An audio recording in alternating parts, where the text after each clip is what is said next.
तो गाइज मैं हूं अंकित और आप देख रहे हैं रेसलिंग फैंस नेटवर्क। सबसे पहले गाइज हम लोग अपनी बातों को शुरू करेंगे मंडे नाइट रॉ के एपिसोड की व्यूअरशिप को देखते हुए। तो भाई कल हुआ था मंडे नाइट रॉ का लेटेस्ट एपिसोड एंड ये था क्लैश ऑफ द कैसल के पहले का आखिरी episode. Basically go home show था ये एंड यहाँ पे शो के अंदर बहुत सारी चीजें थी। डोमिनिक लिव मॉर्गन की स्टोरी आगे कंटिन्यू हुई। ब्रॉन ब्रेकर ने ब्रूटलाइज करा रिकोसे को एंड लोगों को पता था कि रिकोसे जो भाई टेलीविजन से ऑफ लेने वाले हैं, शायद एक परमानेंट ऑफ लेने वाले हैं WWE से, ये भी कह सकते हो। तो उसके लिए भी लोगों ने फॉर श्योर ट्यून इन करा होगा देखने के लिए कि आखिर ब्रॉन ब्रेकर किस तरीके से रिकोसे को गायब करेंगे।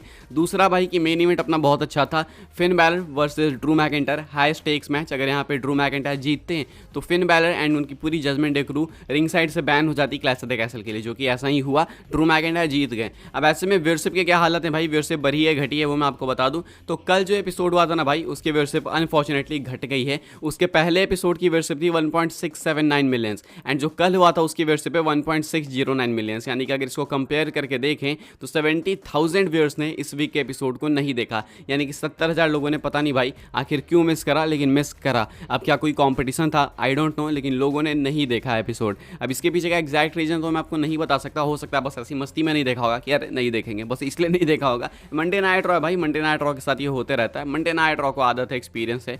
अभी के हिसाब से भाई ये कुछ व्यूअरशिप निकल के सामने आ रही है मंडे नाइट रॉ की, बट आई बिलीव कि भाई ये बहुत जल्दी बढ़ने वाली है बिकॉज सीएम पंक भी वापस आएंगे प्रॉपर्ली, साथ में ड्रू मैकिंटायर वर्ल्ड चैंपियन बनेंगे। तो कुछ तो बढ़ेगी भाई। मैं ऐसा नहीं कह रहा कि 2 मिलियन पहुंच जाएगी, बट एटलीस्ट 1.7 मिलियन तक तो जाना स्टार्ट कर ही देगी, ये मुझे बिलीव है। साथ में जब सीएम पंक ड्रू मैकिंटायर की फ्यूड प्रॉपर चालू होने लगेगी, फुल फ्लेश्ड फ्यूड जब हमें देखने को मिलेगी टेलीविजन पे, ये बैक एंड फोर्थ नहीं होगा, दोनों फिजिकल होंगे, अटैक करेंगे एक दूसरे के ऊपर, ये सब कुछ जब होने लगेगा ना तो फिर से पीक पे जाएगी, इतना मैं श्योर हूँ। एंड अगर इसी बीच सेथ रॉलिंस वापस आ गए किस्मत से, तब भाई मंडे नाइट रॉ के हालात बहुत सुधर जाएंगे। आई थिंक प्रोडक्ट वाइज वैसे भी मंडे नाइट रॉ अच्छा कर रही है, मुझे ऐसा बिलीव है। बाकी आप अग्री करते हो या फिर नहीं, कॉमेंट करके बताना। आगे बढ़ते हैं गैस, बात करते हैं अगली स्टोरी के बारे में, जो कि है Roman Reigns the tribal chief को लेके। तो ट्राइबल चीफ रोमन रेंस को स्पॉट कर लिया गया है गैस। कहाँ पे स्पॉट हुए हैं रोमन की लेटेस्ट अपीयरेंस मैं आपको दिखाता हूँ, आप देख सकते हो। जिम के अंदर रोमन रेंस को स्पॉट करा गया है एंड यहाँ पे पोस्ट के अंदर लिखा गया है Roman Reigns training for his return,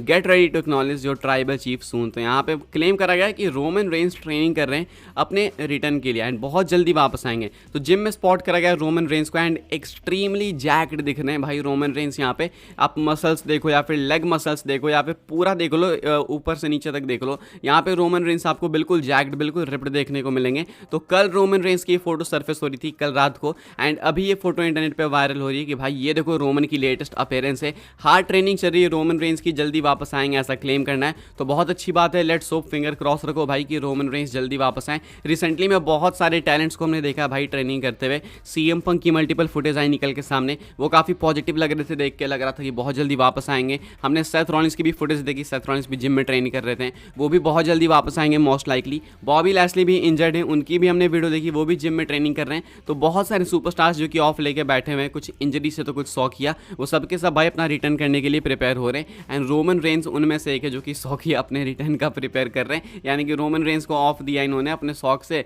Roman Reigns अब अपने रिटर्न के लिए प्रिपेयर कर रहे हैं। तो अभी के हिसाब से भाई ट्राइबल चीफ रोमन रेंस की लेटेस्ट अपीयरेंस ये है एंड आई एक्सपेक्ट कि रोमन रेंस वापस आएंगे समर स्लैम में। कुछ लोगों का क्लेम करना है कि समर स्लैम से पहले जो MSG का शो है मैडिसन स्क्वायर गार्डन का, स्मैकडाउन है शायद, वहाँ पे रोमन रेंस होंगे शायद 28 जुलाई को, अगर मैं गलत नहीं हूँ तो कुछ लोग क्लेम कर रहे हैं कि वहाँ पे रोमन आ जाएगा। So I am not actually sure, अगर मुझे पता चलेगा ज़्यादा तो मैं आपको कंफर्म बता पाऊंगा। अभी के हिसाब से वो सब साइड में रखते हैं। ये है रोमन रेंस की लेटेस्ट अपीयरेंस, ये है रोमन रेंस की लेटेस्ट फोटो एंड यहाँ पे रोमन रेंस को कुछ इस तरीके से स्पॉट करा गया है अपने जिम लुक के अंदर, हार्ड ट्रेनिंग करते हुए एक जैक्ड रिप्ड लुक के अंदर। आगे बढ़ते हैं गाइस, बात करते हैं अगली स्टोरी के बारे में जो कि क्लैश ऑफ द कैसल से रिलेटेड। तो भाई क्लैश ऑफ द कैसल अब ज़्यादा दूर नहीं रहा। आज हमारे यहाँ भाई 12 जून हो चुके हैं, यानी कि 15 जून रात को आपको क्लैश ऑफ द कैसल देखने को मिलेगा। एंड अपडेट का कहना है, स्लाइस रेसलिंग की तरफ से रिपोर्ट आई है कि मल्टीपल टैलेंट्स भाई ऑलरेडी वहाँ पे पहुँचने लगे, यानी कि ट्रैवल करना लोगों ने स्टार्ट कर दिया क्लैश ऑफ द कैसल के लिए। अब मंडे नाइट रॉ तो भाई देखो वैसे भी खत्म हो गया, कल मंडे नाइट रॉ हो गया, तो अब लोग अपने हिसाब से ट्रैवल करना स्टार्ट कर चुके हैं क्लैश ऑफ द कैसल के लिए।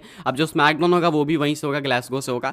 तो ये भी अब लफड़ा नहीं है कि भाई यहाँ पे टेप करके जाओ, वो सभी लफड़ा नहीं है, वो टेपिंग वगैरह अगर होनी होती तो पिछले वीक हो जाती। अभी आपको ग्लासगो से ही देखने को मिलेगा स्मैकडाउन। तो अब बहुत सारे टैलेंट्स भाई ग्लासगो के लिए, स्कॉटलैंड के लिए ट्रैवल करना स्टार्ट कर चुके हैं। एग्जैक्टली किसी का नेम नहीं बताया गया, बट आई बिलीव कि भाई जो नॉर्मल मिड का टैलेंट्स होते हैं वो निकल गए होंगे, बिकॉज मेन इवेंट टैलेंट्स को मैंने देखा है कि वो एंड मोमेंट पे जाते हैं। हालांकि वो अलग बात है कि Cody Rhodes main event talent होते हुए भी पहले चले जाते हैं, बिकॉज उनको मीडिया अपीयरेंस और भी बहुत सारी चीज़ें देनी होती है। साथ में क्लैश ऑफ द कैसल इनका आखिरी गोल नहीं है, या फिर स्मैकडाउन आखिरी गोल नहीं है, उससे पहले भी कई सारी चीज़ें हैं, मीडिया अपीयरेंस है या फिर किक ऑफ होने वाला है क्लैश ऑफ द कैसल का, तो उन सब में भी प्रेजेंट होना है, तो उसके लिए भी ट्रैवल करना जरूरी है। तो अभी के हिसाब से वेरियस टैलेंट्स भाई बताया जा रहा है कि ट्रैवल करना स्टार्ट कर चुके हैं क्लैश ऑफ द कैसल के लिए। ये कुछ है स्लाइस रेसलिंग की रिपोर्ट। बात करते हैं गाइस हम लोग अपनी नेक्स्ट एंड फाइनल स्टोरी के बारे में। एंड बिलीव मी गाइस, एक बहुत अनफॉर्चुनेट, एक बहुत सीरियस इंजरी हो चुकी है रॉक को। एंड ये जो भाई अपने सपनों पे पानी फेर सकती है, बस ऐसा ना हो मैं होप करूंगा, लेकिन लगता है कि सपनों पे पानी फेर सकती है। अभी आपको मालूम है कि रॉक अपने मूवी के लिए शूट कर रहे हैं, मार्क कर के ऊपर फिल्म आने वाली है उनकी smashing machine. And unfortunately guys इस फिल्म की शूटिंग के दौरान रॉक को एक सीरियस इंजरी हो चुकी है।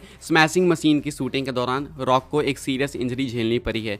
आप देख सकते हो कि फोटो भाई रॉक की, रॉक के एल्बो पे नजर डालो। ये रॉक ने खुद रिवील करा अपने इंस्टा ट्विटर पे वीडियो पोस्ट करके कि उनके एल्बो में इंजरी आई है। एंड ये साफ विजिबल है, आप देख सकते हो यहाँ पे बेचारे रॉक का क्या हाल हो रखा है। तो अभी के हिसाब से भाई ये काफ़ी अनफॉर्चुनेट चीज़ है। क्या इसका मतलब है कि रॉक अब WWE में कम्पीट नहीं कर पाएंगे? देखो मैं ये एग्जैक्ट नहीं कह सकता, मुझे लगता है कि वो स्टिल कम्पीट करेंगे आके, बट आई थिंक इससे रिकवर होने में टाइम लगेगा। दूसरा ये है कि रॉक को अगर इंजरी हो जाती है तो वो जितना अवॉइड करना चाहते हैं उतना अवॉइड करते हैं, लाइक वो जितना हो सके उतना फिजिकल एक्शन को अवॉइड करते हैं। लेकिन अब यहाँ पे थोड़ा सा सीन अलग है। पहले क्या हुआ था, जॉन सीना के साथ इनका मैच हुआ था, तो मैच से इंजरी हुई थी जिससे अफेक्ट पड़ा था इनके फिल्मिंग करियर पे, यानी कि वो मूवी वगैरह शूट नहीं कर पा रहे थे। लेकिन अभी मूवी शूट करते दौरान ही इंजरी हुई है, तो अब इसमें WWE की तो कोई गलती नहीं है। तो WWE में आके कम्पीट तो कर ही सकते हैं स्टिल, बिकॉज अगर मूवी शूट करते टाइम ही ये गड़बड़ हो गई तो भाई वापस भी हो सकती है अगर इस मूवी के शूट को कंटिन्यू करेंगे तो। लेकिन आई बिलीव ये कंटिन्यू तो करेंगे। अब मूवी का शूट ही ऐसा भाई स्मैशिंग मशीन है, फाइटिंग मूवी है, MMA लेजेंड मार्क कर के ऊपर है, तो यहाँ पे कम्पीट भी इनको करना पड़ता है। एंड इस वजह से भाई यहाँ पे इंजरी आ चुकी है। एंड कहीं ना कहीं अफेक्ट तो करेगा जरूर से भाई, शायद एक लंबा लीव लें अभी ये मूवी शूट करने के बाद। तो जो होप्स थी कि ये समरस्लैम में आ सकते हैं वो तो और ज़्यादा चकनाचूर हो गई है। एंड अब तो कोई चांस ही नहीं बचा कि समरस्लैम में कम्पीट करेंगे। हालांकि इंजरी कैसी है, कितना टाइम लगेगा इससे रिकवर होने में, इसको लेके मेरे पास कोई अपडेट नहीं है कि मैं आपको उसको लेके बता रहा हूँ। लेकिन हाँ ये देख के काफ़ी स्केरी इंजरी लग रही है। एंड एल्बो पूरा एक तरीके से भाई वो जो जॉइंट है निकल ही गया इनका, ऐसा लगता है। तो अभी के हिसाब से रॉक इस चीज़ को शेयर करते हैं। एंड कमाल की बात है कि इसको भी हंसते हुए शेयर करते हैं। भाई मेरी तो देख के यहाँ पे हालत ख़राब हो जा रही है कि पूरा जॉइंट ही इनका शायद अलग हो चुका है।